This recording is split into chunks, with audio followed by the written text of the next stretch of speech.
Where do you purchase the seafood on your menu? Most of the seafood on our menu that we purchase comes from either local fishermen or from local vendors that work alongside the local fishermen in the area.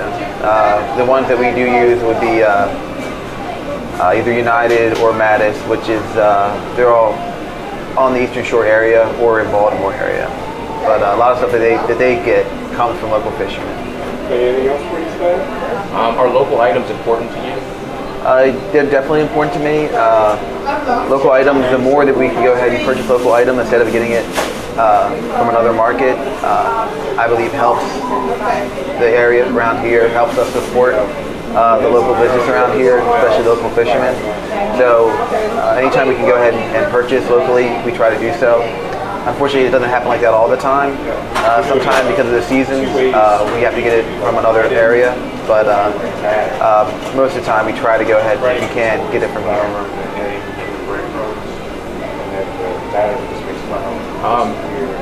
Are you worried about seafood fraud? Seafood what? Fraud. Fried? Am I worried about seafood fried? Not really, no. We actually do a lot of fried seafood. You're talking about fried seafood? No, seafood fraud, like mislabeling. Oh, fraud. Oh, okay. Are you worried about it? A little bit, yes. I've been in the business long enough to know. Whenever, say, we get scallops, or we get salmon, or we get flounder, or whatever we end up getting, I know exactly what comes in. And fortunately, the people that I get my seafood through, a lot of the stuff that comes in fresh, I know it is what it is supposed to be. And the stuff that comes through my vendors, I trust my vendors enough to know that if I order it, I know that's exactly what it is. I think you'll get more of that in the supermarkets, or you'll get more mislabeling in sushi and stuff like that. But when you come to a fish market like ourselves, or pretty much a lot of the other fish markets, what you order is what you usually end up getting, because they come straight from the source. There's very little middlemen. Even our own vendors, like I said, like United or Mattis, I trust in them, and they're very high quality people, so they only get it from very approved sources.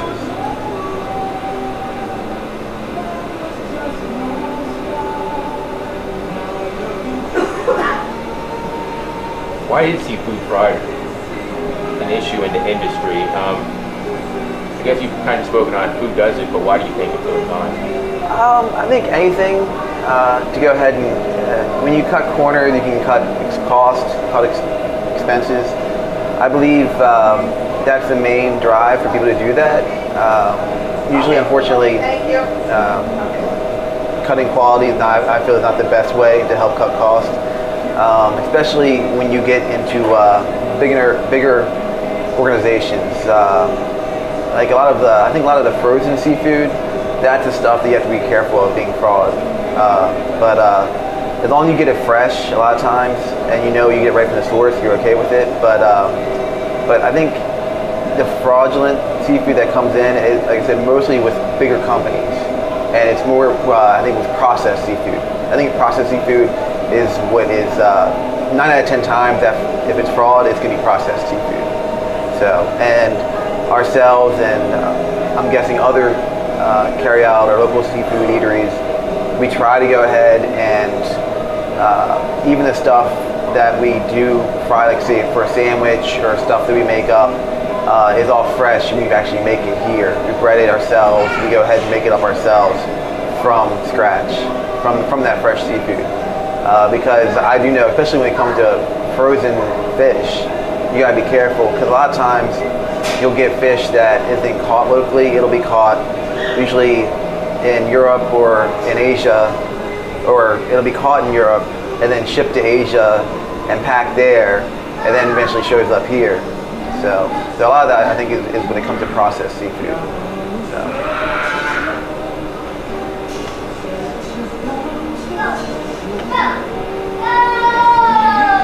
What should customers do to protect themselves against seafood fraud? A lot of our customers, they ask you a lot of questions. You know, they really make sure they know what they're getting, which is, I think, living on the Eastern Shore, people here have a little bit more knowledge when it comes to seafood. So they're a little bit more savvy when it comes to seafood, which helps. they know that if you have something out here, you know it has to be quality because they'll find out. I think maybe if you were living maybe in Utah or maybe like in the middle part of the country, I think maybe people might not know so much about seafood, but around here, I feel like it's a little tougher for people to try to go ahead and push something and try to say it's something else.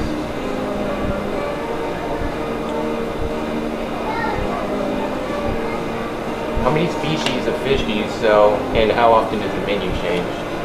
Usually, our menu always kind of stays the same for the cooked food. Most of the stuff we do, I'd say probably 60% of our business is probably crabs.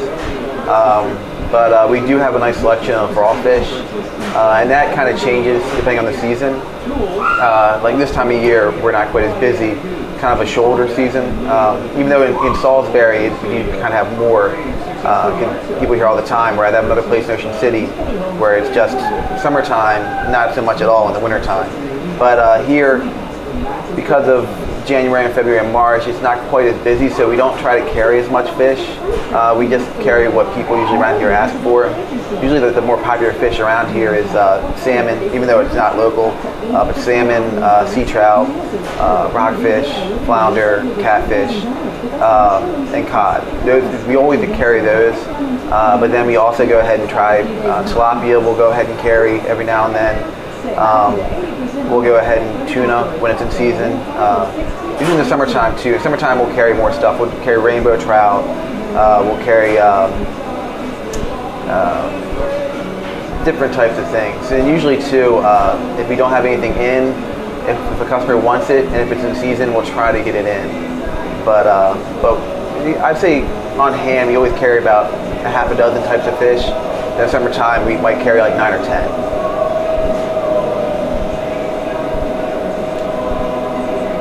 Are there places you won't buy seafood from? I know there was times it was a Gulf, because we also have a lot of shrimp that we sell. There's been times where I've had questions with getting shrimp out of the Gulf and getting crabs out of the Gulf, where I was rarely particular about where I got my shrimp from. As far as fish, usually we get it locally, so I don't worry that much about it, but I don't like getting anything when it comes to crab meat, because sometimes in the wintertime it's hard to get fresh crab meat in.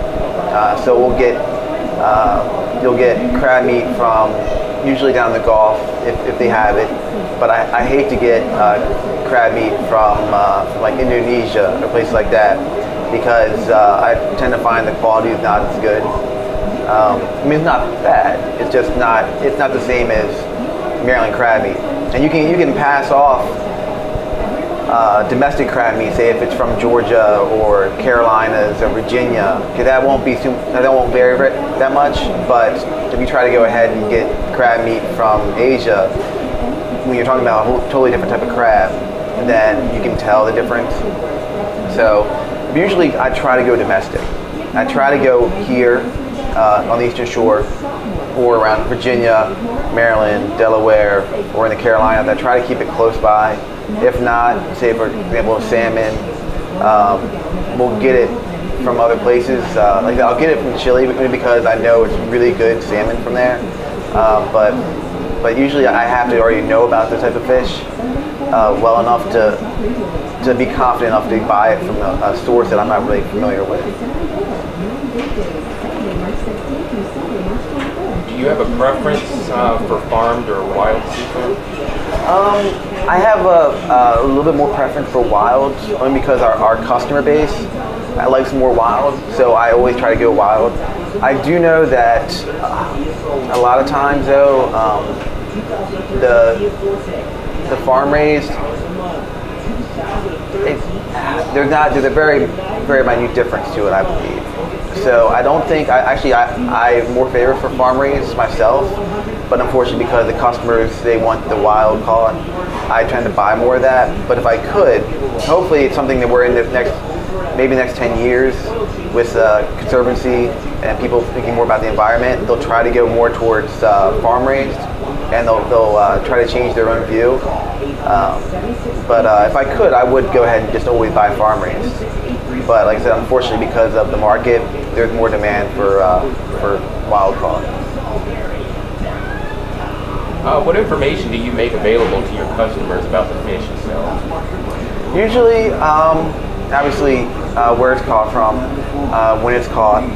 We usually have, when it comes in, I think usually it has about 2 days in between period when it's caught to when it gets to our showcase, and then we give it another 3 to 4 days. Usually, I give anywhere from 5 to 7 days altogether, from the 2 days of when before it hits our shelves to when we have it. Is when we like to go ahead and sell it. After that, we either go ahead and get rid of it or we incorporate it in other ways to try to go ahead and use it up. But usually, when it comes to trying to let the buyer know what they're getting, we give them, when they ask questions, we try to know as much as we can about the product, where it comes from, when it came in, and just try to help their overall experience with purchasing the fish and enjoying the seafood, especially from around here. Well, just one last question, and you may have probably already answered it a little bit, but I'm just going to ask. What information does your supplier provide to ensure your seafood's origin? Usually, if it comes right from the fishermen, like a lot of times the crabs, oysters, other shellfish, we'll know it's coming right from the source. One thing they have in our industry is they usually have tags. The government, you have to tag, especially when it comes to like for fish, with rockfish and other types of fish. If you can only catch a certain amount, you have to have them tagged, and you have to know exactly where they're coming from. Same with oysters and other shellfish. But through our vendors, United and Mattis, they always do a really good job of telling us exactly where it's coming from, and they'll actually give us pointers on what's in season, what's the best stuff that's coming out in the next few weeks, and then we can go ahead and take that information and pass it on to our customers.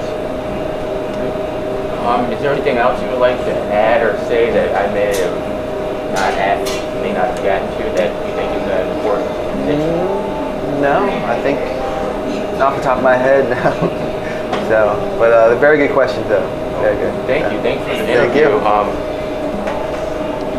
Yep. Good? We're good.